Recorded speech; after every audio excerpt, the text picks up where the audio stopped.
예수님께서 이 땅에서 공생애를 하실 때에 처음 시작하시면서 하신 말씀이 있습니다.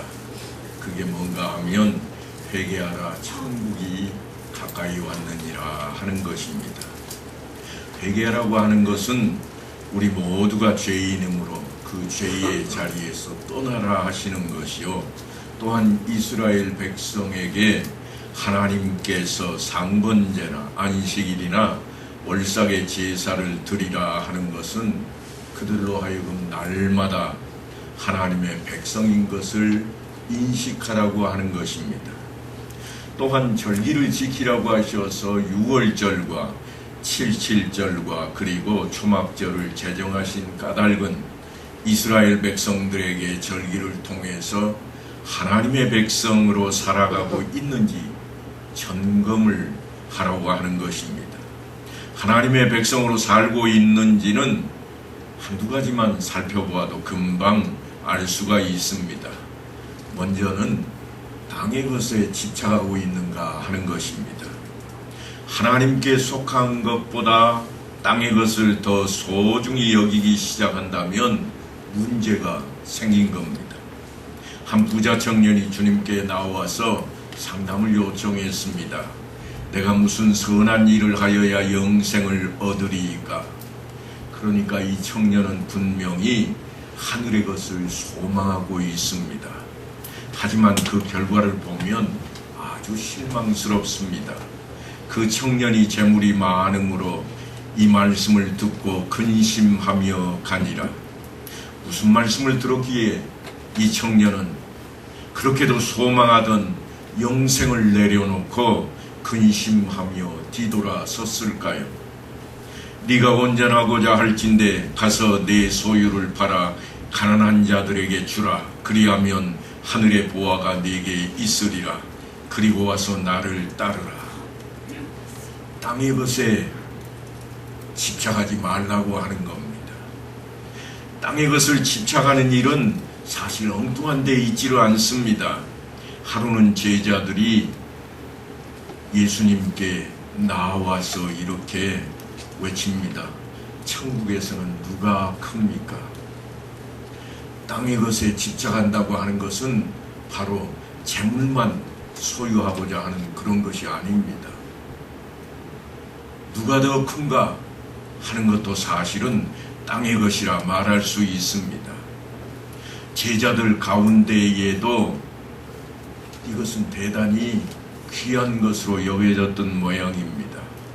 하루는 제자들이 예수님께 천국에서는 누가 큽니까? 하고 질문을 했고, 그렇게 질문을 한 제자들 앞에 예수님께서 한 어린아이를 데려다가 세우십니다. 그리고는 진실로 너희에게 이르노니 너희가 돌이켜 어린아이들과 같이 되지 아니하면 결단코 천국에 들어가지 못하리라. 높은 자리는 고사하고 그 자리에 들어갈 수도 없다고 그러십니다. 하나님의 백성으로 자격이 없다고 딱 잘라서 말씀을 하고 있습니다. 그 대답을 듣고 있는 이들이 누군가 하면 예수님의 제자들입니다. 예수님을 따르고 있고 말씀대로 늘 아멘 하며 그렇게 살아가고 있는 제자들인데 그들 앞에 천국에도 못 들어갈 것이라 그렇게 아주 딱 잘라서 설명을 하셨습니다. 당시 어린아이는 사실은 사람들 숫자에도 들지 못했습니다. 누가 더 높은가? 그 서열의 명단에조차 낄 수 없는 것이 어린아이들입니다. 잔치자리에 앉지도 못합니다. 말석에조차 아이들이 앉는 법은 없습니다. 그러니까 제자들 앞에 주님께서 이처럼 말씀하시는 것은 아주 단호한 모습입니다. 그리고 주님께서 이렇게 실행 명령을 내리십니다. 누구든지 이 어린아이와 같이 자기를 낮추는 사람이 천국에서 큰 자니라. 그러니까 사도 바울의 권면처럼 오직 겸손한 마음으로 각각 자기보다 남을 낮게 여기라 한 그 말씀 앞에 자기를 낮추는 사람이 되어야만 된다고 하는 것입니다. 나보다 남을 낮게 여길 줄 알아야 됩니다. 그것이 하나님의 백성으로 갖추어야 할 기본 덕목입니다.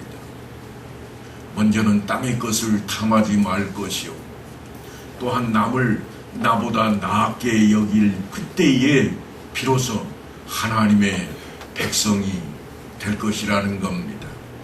회개하라, 천국이 가까이 왔느니라.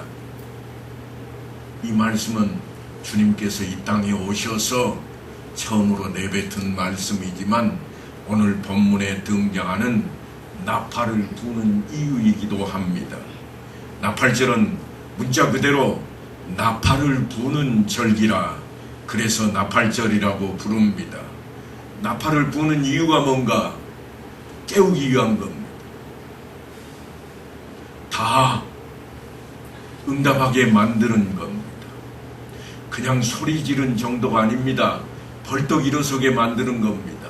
그러니까 잠을 깨우는 겁니다. 정신 차리라는 겁니다.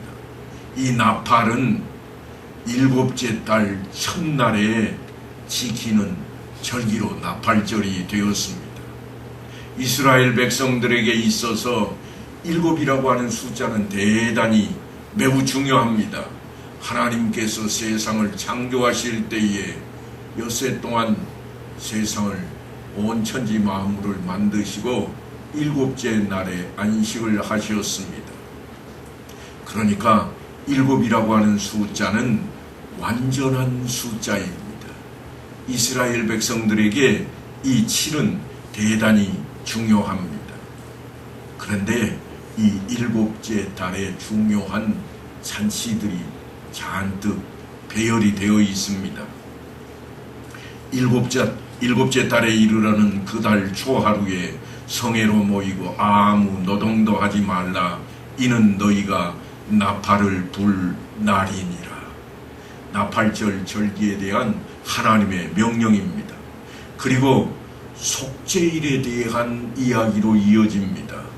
일곱째 달 열흘날에는 너희가 성회로 모일 것이요 너희 심령을 괴롭게 하며 아무 일도 하지 말 것이니라. 하나님께서 왜 하필이면 일곱째 달에 이런 말씀들을 명령으로 주고 계실까요? 유대인들에게는 유월절을 첫째 달로 삼는 종교력이 있습니다. 그리고 나팔절을 첫째 달로 삼는 또한 민간력도 존재합니다. 물론 우리가 현재 사용하고 있는 그런 것들은 태양력입니다. 우리가 흔히 양력이라 그렇게 부르고 있습니다. 하지만 고유 명절인 설날이 음력으로 우리에게도 존재합니다. 우리에게 있어서 음력은 민간력입니다. 그러니까 이 종교력이라고 하는 것은 종교적인 날짜로 헤아려 가는 것이요, 또한 민간력은 민간인들이 매년 그렇게 절기를 지키는 것이요, 세상의 날짜는 왕이 바뀔 때마다 그 절기에 또 시간들이 바뀌어갑니다.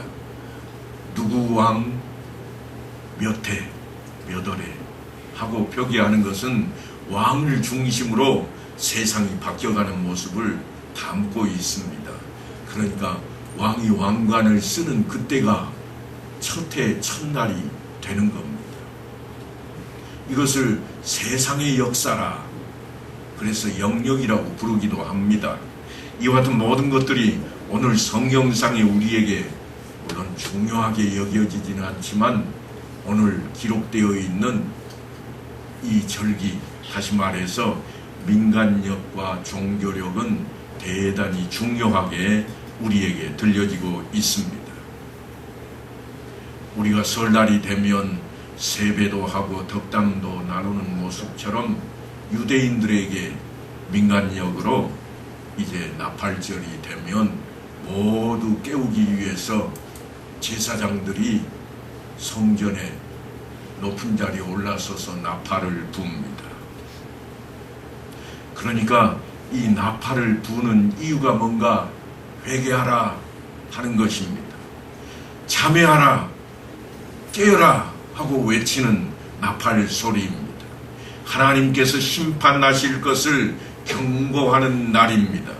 유대인들이 중요하게 여기는 랍비 문서가 있습니다. 언젠가 말씀을 드렸을 것 같지만 미시나라고 하는 이 랍비 문헌이 있는데, 거기에 따르면 하나님께서 새해인 나팔절에 세 권의 책을 펴서 각 사람들의 행실에 따라 이름을 기록한다, 그렇게 되어 있습니다. 새 책이 어떤 책들인가 하면 생명을 기록하는 생명책이 있습니다. 그런데 이 생명책을 기록할 때마다 거기에 이름을 어떻게 올릴 것인가 하는 보조 자료가 두 권이 더 있습니다. 하나는 뭔가 하면 악한 자들의 이름을 기록해 두었다가 하나님의 나라가 아닌 지옥으로 보내는, 생명이 아닌 사명을 부르는 책이 있고, 또 하나는 중간에 속한 자들의 이름이 기록된 책들입니다. 우리 개신교에서는 그렇게 여기지 않고 있습니다만, 아직도 구교를 따르고 있는 천주교에서는 이 기록에 따라서 연옥에 대한 것을 기록해 두고 있습니다. 그게 뭔가 하면 이제 중간에 속한 자들의 기록된 그 책을 딱 펼쳐놓고 이 사람이 열흘 동안 어떻게 하나 보자 기회를 준다는 겁니다. 그래서 유예 기간을 준 후에 열흘 후에 결정하는 겁니다. 이 기간이 나팔절로부터 속죄일까지의 열흘 동안입니다. 그러니까 7월 첫째 날로부터 시작해서 열흘 뒤인 7월 10일까지의 그 어간인데, 이때에 모든 죄를 속함 받으면 생명책으로 이름을 옮겨주고, 그렇지 않으면 사망의 책에 기록하겠다, 그런 의미를 갖습니다. 그러니까 이 열흘 동안 그들은 참회하고 회개를 해야만 했습니다. 나팔절에 울려 퍼지는 나팔 소리는 다가올 하나님의 심판을 경고하는 그러한 나팔 소리요, 이 소리는 회개와 참회로 인도하는 나팔 소리였습니다. 6월절이 우리 절기로 따지면 3월 중순의 하반쯤이 있습니다. 그러니까 7월이면 우리 태양력으로 하면 10월쯤 됩니다. 10월쯤 되면 우리 절기로도 어떤 때인가 하면 모든 곡식을 거두어 드리는 추수하는 때가 됩니다. 그래서 이때 생기는 절기가 뭔가 하면 장막절이라 부르는 절기가 생겨나게 됩니다. 3월경에 우리도 파종을 많이 합니다. 물론 겨울에 파종하는 그런 작물들도 있습니다만 3월쯤에 파종하는 그때가 6월절 절기요, 이스라엘도 그때 파종을 합니다. 그리고 이른 비와 늦은 비를 통해서 작물들이 잘 자라고 나면 그것들을 거두어 들여서 77절로 지키곤 합니다.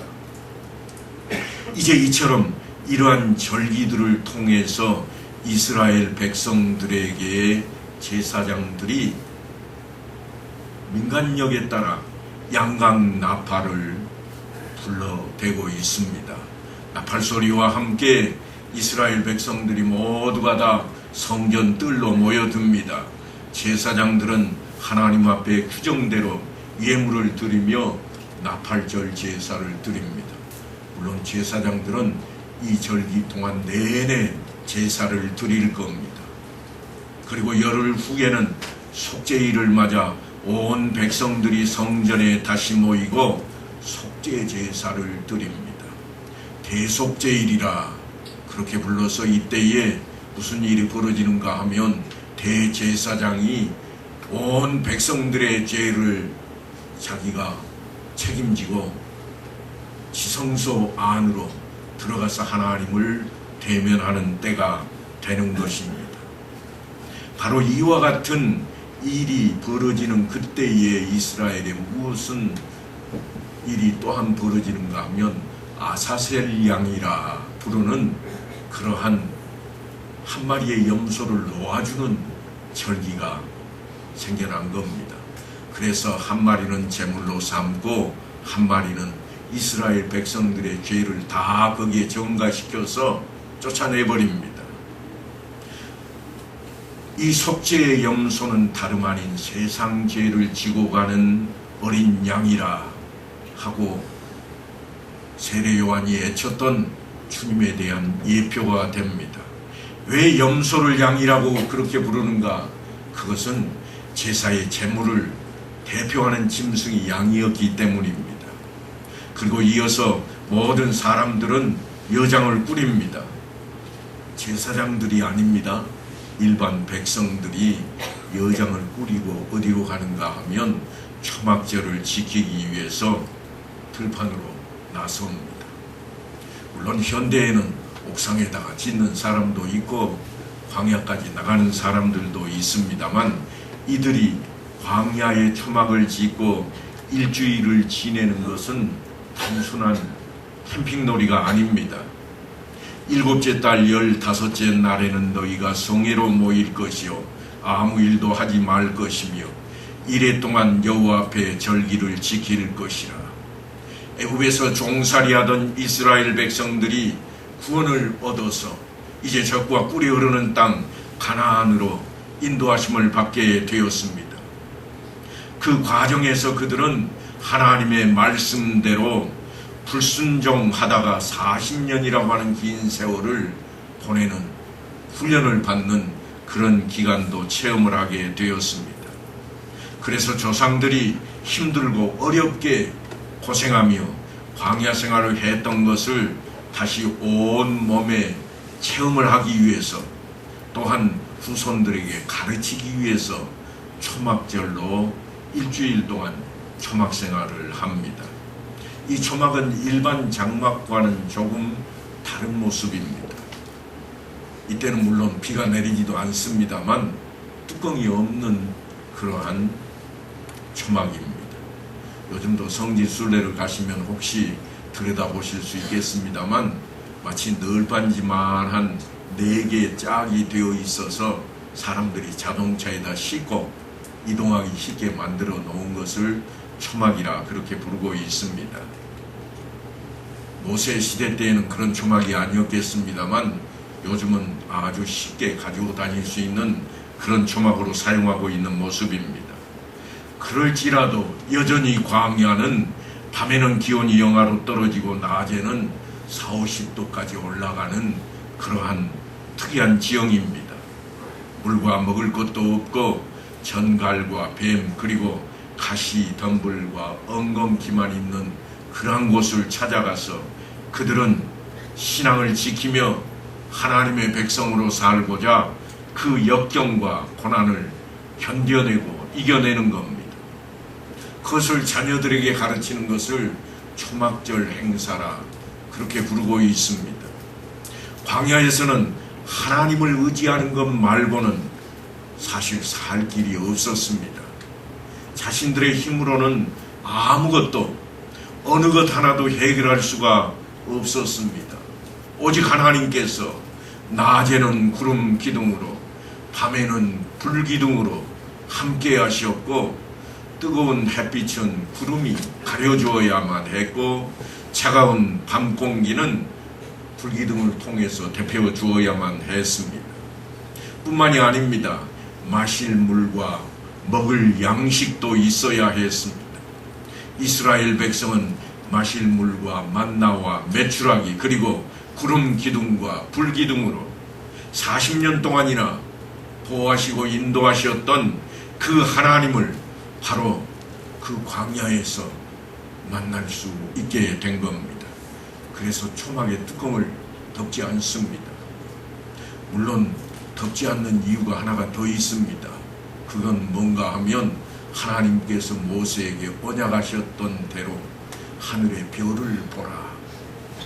그래서 그 자손이 번성할 것을 그들이 기대했기 때문입니다. 하나님의 말씀을 통해서 세상을 능히 이기고도 남을 만한 그러한 지혜로 후손들에게 채워가는 자리입니다. 고난을 통해서 그들은 신앙이 점점 굳건해져 갔습니다. 그것을 자녀들에게 가르치고 체험할 수 있도록 하는 것입니다.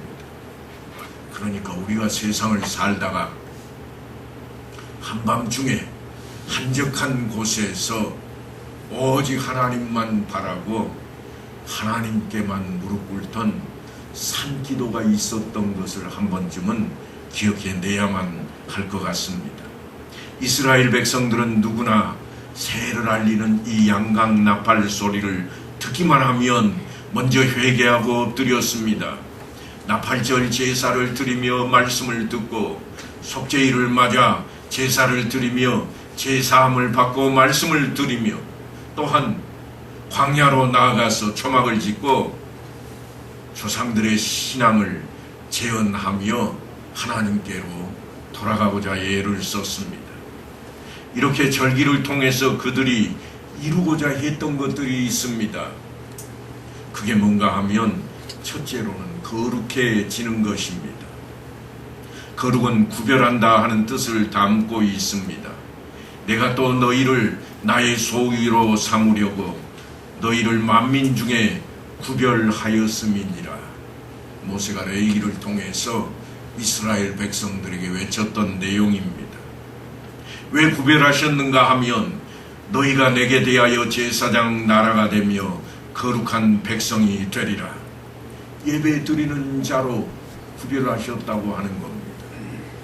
세상 사람들이 많고 많은데 그 사람들과 함께 섞여 살아가고 있는데 그들 가운데 딱 구별시켜 놓은 자리가 뭔가 하면 예배 드리는 자리라.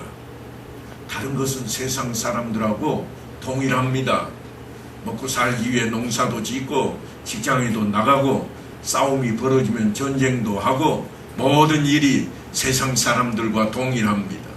아니 지진이 나면 함께 당하고 또한 화산이 폭발하면 그 아래 있던 사람이 죽는 것처럼 그들도 여전합니다. 하지만 다른 것이 뭔가 하나님 앞에 예배 드리기 위해 택하심을 입었다고 하는 겁니다. 베드로 사도는 그 이야기를 이렇게 전합니다. 너희는 택하신 족속이요 왕같은 제사장들이요 거룩한 나라요 그의 소유가 된 백성이라. 그렇게 구별시켜 놓았다는 겁니다. 그 이유가 뭔가 하면 이는 너희를 어두운 데서 불러내어 그의 기이한 빛에 들어가게 하신 이의 아름다운 덕을 선포하게 하려 하심이라. 이게 베드로 사도가 외치는 이야기입니다. 그리고 이어서 중요한 한마디를 더 말씀합니다. 너희가 전에는 백성이 아니더니 이제는 하나님의 백성이라. 베드로가 너희는 택하신 족속이요 하고 외칠 때 또한 그의 소유된 백성이라 외칠 때에 그 이유가 뭐라고 그러는가 하면 전에는 너희가 백성이 아니었는데 이제는 아니라 너희가 하나님의 백성이라.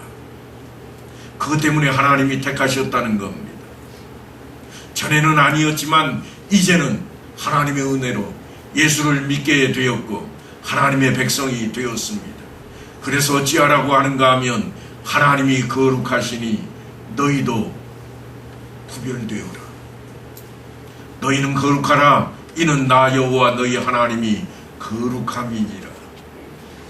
하나님이 구별되이 계시니 너희도 구별된 자리로 나아가라.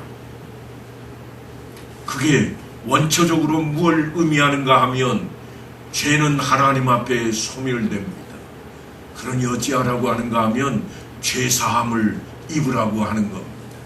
그래야 소멸되는 것을 면합니다. 그래야 그분 앞에 설 수 있게 됩니다. 그래서 내가 거룩하니 너희도 거룩하라고 말씀하고 있는 것입니다. 둘째로 절기를 통해서 이루고자 했던 것이 무엇인가 하면 성결해지는 것입니다. 깨끗게 하는 것입니다. 하나님께서 무슨 절기를 맞이하든지 가장 먼저 백성들에게 요구했던 것이 무엇인가 하면 성결을 요구하셨습니다. 이스라엘 백성들이 출애굽하여서 신의 산 앞에 이르고 하나님을 만나게 될 그때에 무슨 일이 벌어졌는가 하면 다 몸을 씻고 옷을 빨라. 그것도 이틀 동안 그렇게 하고 난 뒤에 사흘째 되는 날 내가 너희를 만날 것이라 말씀하신 것처럼 이제 하나님께서는 성결해지는 것을 원하고 계시니 속죄 제사를 통해 그동안 지은 허물과 죄를 하나님 앞에 사함을 받아야만 합니다. 허물과 죄는 모두가 다 관계 속에서 벌어지는 것들입니다. 우리가 신앙생활 가운데 가장 중요하게 여겨야 할 관계가 무엇인가 하면 하나님과의 관계요, 또한 이웃과의 관계입니다. 그 때문에 주님께서는 사랑이라고 하는 한 단어를 통해 하나님과의 우리 사이의 관계, 그리고 나와 이웃과의 관계에 대해서 설명하시면서 이것이 대강령이라, 온 율법이라 그렇게 말씀을 하셨습니다. 내 마음을 다하고 목숨을 다하고 뜻을 다하여 주 너의 하나님을 사랑하라 하셨으니 이것이 크고 첫째 되는 계명이요 둘째도 그와 같으니 내 이웃을 내 자신과 같이 사랑하라 하셨으니 이 두 계명이 온 율법과 선지자의 강령이니라. 그런데 그 관계를 무너뜨리는 것이 뭔가 하면 죄악입니다. 죄가 하나님과 나 사이, 또한 나와 이웃 사이를 벌려놓고 맙니다. 죄가 걸림돌로 그 사이에 작용됩니다. 그래서 그 죄를 제거할 때에 한 해를 새롭게 시작할 것이라. 이스라엘 백성들에게 나팔이 울려 퍼지는 겁니다. 새해를 알리는 나팔 소리를 듣고 제일 먼저 해야 될 일이 뭔가 하면 다름 아닌 회개하며 참회하는 것입니다. 우리의 죄를 인하여 속죄 제사를 드리는 겁니다. 죄사함을 받아야만 하기 때문입니다. 또한 이 절기를 통해서 그들이 이루고자 했던 것은 셋째로는 안식하는 것입니다. 하나님께서도 천지를 창조하시고 난 뒤에 아담에게 가장 먼저 지키라고 명하셨던 게 일곱째 날 안식하라고 하는 것이었습니다. 왜인가 하면 하나님께서 정하신 절기에는 언제나 노동이 금지되어 있음을 상기해야 합니다. 사람들은 노동을 통해서 늘 인생을 완성시키려고 노력합니다. 그래서 노동의 세임을 얻기 위해 쉬어야 한다고 생각을 합니다. 쉬면서까지도 일을 생각합니다. 머릿속에는 뭔가 해결할 문제거리, 일거리로 가득합니다. 하지만 인생은 노동으로 완성되는 것이 결코 아닙니다. 주님께서 늘 걱정하지 마라, 근심하지 말라 하시는 말씀을 우리는 꼭 기억해야만 할 것입니다. 하나님과의 안식에 들어갈 때에 비로소 완성되는 것입니다. 그래서 안식은 하나님께로 나아가는 것을 의미합니다. 일을 준비하는 것으로 가는 게 아닙니다. 하나님께로 나아가는 것이 안식입니다. 하나님을 찾고 하나님 앞에 나아가며 하나님의 말씀을 구합니다. 일체의 인생을 이한 일을 하지 아니하고 하나님 말씀 앞에 엎드리는 것입니다. 그러니까 하나님 앞에 예배드리며 자신의 삶을 돌아봐야만 합니다. 그것 때문에 인생을 위한 일을 하지 말라고 하는 것입니다. 걱정도 근심도 하지 말라고 하는 것입니다. 하나님의 뜻을 구하는 겁니다. 그래서 나팔 소리가 울려 퍼지면 유대인들은 새해 첫 달, 그 달을 온통 안식의 달로 여기고 그렇게 지킵니다. 마치 우리가 새해가 되면, 음력 새해가 되면 설날을 지키고 또한 대보름을 지켜가며 쉬고 또한 온 집을 깨끗이 하고 새롭게 시작했던 것처럼 이스라엘 백성들은 사람 안에 있는 죄를 제거하며 하나님 앞에 나서는 자리로 여겼습니다. 또한 이 절기가 바라고 있는 네 번째 것은 소망을 갖게 하는 것입니다. 이스라엘 백성들은 새해를 알리는 나팔 소리를 들으며 영적인 잠에서 늘 깨어나곤 했습니다. 정신을 차렸습니다. 가난할지라도, 포로가 되어 있을지라도, 병들어 아플지라도 그 나팔 소리를 듣기만 하면 메시아가 곧 오실 것이라, 심판의 날이 가까이 왔다 하는 그 시간을 기대했습니다. 하나님께서 자신들과 함께 하신다는 사실을 굳게 믿어 의심치 않았습니다. 그래서 메시아를 대망하게 되었다고 하는 것입니다. 이제 이스라엘 백성들은 이 절기를 통해 하나님의 자녀로 구별되고 거룩해져 갑니다. 죄사함을 통해서 성결된 모습으로 하나님께서 허락하신 안식에 이르게 되는 것입니다. 그래서 하나님 나라의 백성이 되는 것을 소망합니다. 그 하나님께서 우리에게 어떤 분이신가? 사도 요한은 이렇게 외칩니다. 하나님이 세상을 이처럼 사랑하사 독생자를 주셨으니 이는 그를 믿는 자마다 멸망하지 않고 영생을 얻게 하려 하십니다. 독생자를 주심이 우리의 죄값을 대신 짊어지시게 대속제물이 되게 하셔서 죄 없다 인침을 받게 하셨다고 하는 겁니다. 그러니까 무엇보다 중요한 것은 우리의 죄를 대속하기 위해 주님께서 이 땅에 오셨다고 하는 겁니다. 죄를 대속해 주는 것으로 끝내버리는 것이 아니라 영생도 우리에게 허락을 하셨습니다. 주님께서 하신 말씀을 꼭 잊지 마셔야 됩니다. 회개하라, 천국이 가까이 왔느니라. 회개하라고 하시는 것은 모두가 죄인이기에 그 죄의 자리에서 떠나라고 하는 겁니다. 이스라엘 백성들에게 하나님께서 상번제나 안식이나 월삭의 제사를 드리라고 하는 것은 그들로 하여금 날마다 하나님의 백성인 것을 인식하게 하는 것이었습니다. 유월절을 통해서, 아니 절기들을 통해서 이스라엘 백성들이 하나님의 백성으로 살아가고 있는지 늘 점검하게 만들었습니다. 그렇다면 우리는 어떻게 해야 될까요? 우리도 하나님의 백성으로 정말 그렇게 살아가고 있는지 점검을 해봐야 됩니다.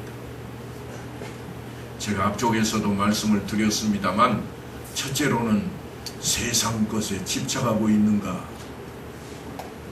그리고 이어서 하나 더 살펴볼 것은 누가 더 높은가, 내가 그 생각에 빠져 있는가 하는 것입니다. 이 두 가지를 내려놓을 수만 있다면 우리는 하나님 앞에 바로 설 수 있을 것입니다. 왜냐하면 주님께서 약속하신 대로 두 가지 계명을 우리가 완수할 수 있기 때문입니다. 남을 나보다 낫게 여기는 자리로 오직 하나님께 예배드리며 그분의 뜻을 따르기로 작정한다면 우리는 이제 이 나팔절을 통해서 그 앞에 엎드린 이스라엘 백성들 못지않게 하나님 앞에 나갈 수 있을 것입니다. 땅의 것을 집착하고 있지는 않은지, 나보다 남을 낫게 여기는 삶이 내 안에 있는지 늘 살피고 내 삶을 변화시킴으로써 구별되고 성별된 모습으로 하나님 안에 안식을 소망하는 온 성도들 삶을 다 이루게 되시기를 간절히 축원합니다.